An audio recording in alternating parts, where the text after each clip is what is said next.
এবারের আমার ঈদের ড্রেসটা আমি নিজ হাতে একদমই কম খরচে বানাইছি। আর কিভাবে বানাইছি পুরো ডিটেলস থাকছে আজকের ভিডিওতে। ঈদের 2 দিন আগে আমার প্ল্যান আসে আমি নিজে একটা ড্রেস বানাবো এবার ঈদে। তো বাজারে চলে গেলাম, তারপরে খুঁজতেছি সিল্কের কাপড়। এই কালারটা আমার দারুণ লাগছে। আমি পিঙ্ক বা হালকা ল্যাভেন্ডারের মধ্যে চাইছিলাম এবার ঈদের আউটফিটটা, বাট এইটার সাথে নেট ম্যাচিং হচ্ছিল না। দেন ভাবলাম এই গ্রিন কালারটা নিয়ে নিই, একদম পিত্তি কালার যেটাকে বলে। এই কালারটা আমার সচরাচর পরা হয় না, সেই জন্য ভাবলাম এই কালারটাই নিই। আর এটার সাথে ম্যাচিং নেটও পেয়ে গেছি আমি। ম্যাচিং হিজাবটা এই দোকানে পেলাম না, অন্যখানে খুঁজতে হবে। যাই হোক, এই কাপড় এখান থেকে আমি 5 গজের মতো নিয়ে নিব। আর এইগুলোর গজ হচ্ছে 60 টাকা করে অনলি। কাপড়ের দাম আহামরি না, মাত্র 60 টাকা গজের কাপড় দিয়ে এবার ঈদের আউটফিটটা আমি বানিয়ে ফেলবো। নেট কাপড়ের ক্ষেত্রেও সেম দাম, খুবই কম। টোটালে আমার 500 টাকার কাপড়ও লাগেনি। আর তারপর চলে আসলাম একটা পুঁতির দোকানে। এখান থেকে ড্রেসের মধ্যে ডিজাইন করার জন্য আমি পুঁতি, স্টোন এই জিনিসগুলো নিয়ে নিব।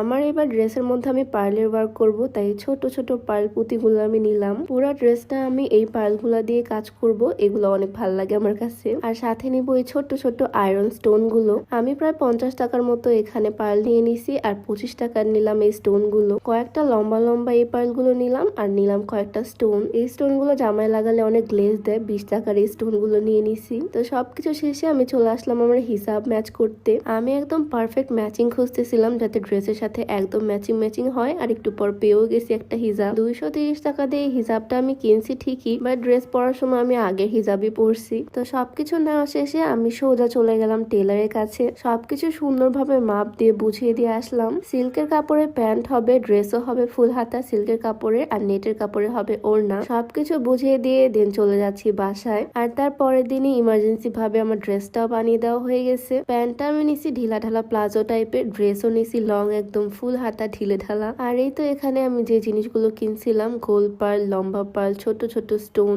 এগুলো দিয়ে এখন আমি ড্রেসটাকে সুন্দরভাবে ডিজাইন করে ফেলবো। আর এই পুরো ড্রেসটা আমি করছি একদিনেই। সুই সুতা দিয়ে ফার্স্টে আমি ড্রেসের নিচের ডিজাইনটা করে নিব। এই নিচের ঝুলঝুল ডিজাইন গুলোর জন্য আমি লম্বা পুঁতিগুলো কিনছিলাম। লম্বা পুঁতি দেওয়ার কারণে নিচে আরো সুন্দর লাগতেছে। দেখো সবখানে আমি দিয়ে দিছি নিচে। আর তারপর চলে আসলাম হাতার ডিজাইনে। হাতার ডিজাইনের জন্য আমি গোল গোল পুঁতিগুলো ইউজ করব। এগুলো দিয়ে ভাবে ঢেউ ঢেউ করে আমি লাগাই দিব। হাতার ডিজাইনটা করার পর আমার নিচের কাছে বেশ ভালো লাগছে। আর দেন চলে আসলাম প্যান্টের ডিজাইনে। নিচে আমি একটা একটা করে ভাবে পার্ল বসাই দিচ্ছি। আর সবগুলো পার্ল লাগানো শেষে ভিতরে একটা পেপার দিয়ে আমি আঠা দিয়ে স্টোন গুলো লাগিয়ে দিলাম। দেন চলে আসলাম ড্রেসের ডিজাইনে। ড্রেসের মধ্যে আমি জায়গায় জায়গায় মার্ক করে পুঁতিগুলো বসাই দিলাম। সুই সুতা দিয়ে সুন্দরভাবে সেলাই করে পিছন থেকে সুতাগুলো কেটে দিচ্ছি। পুরো ড্রেসটাতে সুন্দর করে পার্ল ওয়ার্ক করা হয়ে গেছে। হাতাতেও পার্ল ওয়ার্ক করে নিয়েছি। আর এটার উপরে নিচে আমি স্টোন বসাই দিব। এখন একটা কাগজ নিচে দিয়ে সুন্দরভাবে গ্লু এর সাহায্যে আমি স্টোন গুলো বসাই দিছি। স্টোন বসানোর পর দেখতে আরো বেশি সুন্দর লাগতেছে। আর এই হচ্ছে আমার ওড়নাটা। ওড়নার চারপাশ দিয়ে আমি এরকম চিকন করে ডাবল কুচি দিয়ে নিছি। আর কুচির মধ্যে মধ্যে আমি জায়গায় জায়গায় এরকম পার্ল সেলাই করে নিলাম, যাতে ওড়নাতেও একটু কাজ থাকে। আর ভিতরে ভিতরে স্টোন গুলো বসাই দিছি।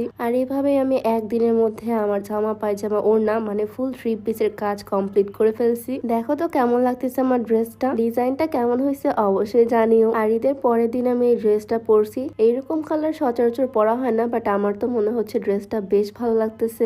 একদমই কম খরচে এই সুন্দর 3 পিসটা আমি বানিয়ে ফেলছি। দেখে তো মনে হচ্ছে না, তাই না, যে এত কম খরচে এটা বানানো হয়েছে। সবচেয়ে বেশি পছন্দ হয়েছে আমার এই হাতার ডিজাইনটা, এই পার্লের ওয়ার্কের জন্য। কামিজটা একদম লং দিয়েছি, নিচের ডিজাইনটাও সুন্দর করে করছি। তোমাদের কাছে ড্রেসটা কেমন লাগলো অবশ্যই কমেন্টে জানিও। তো আজকের ভিডিওটা এখানে শেষ করছি। সবাই ভালো থাকো, সুস্থ থাকো। দেখা হচ্ছে নতুন কোনো ভিডিওতে। আল্লাহ হাফেজ।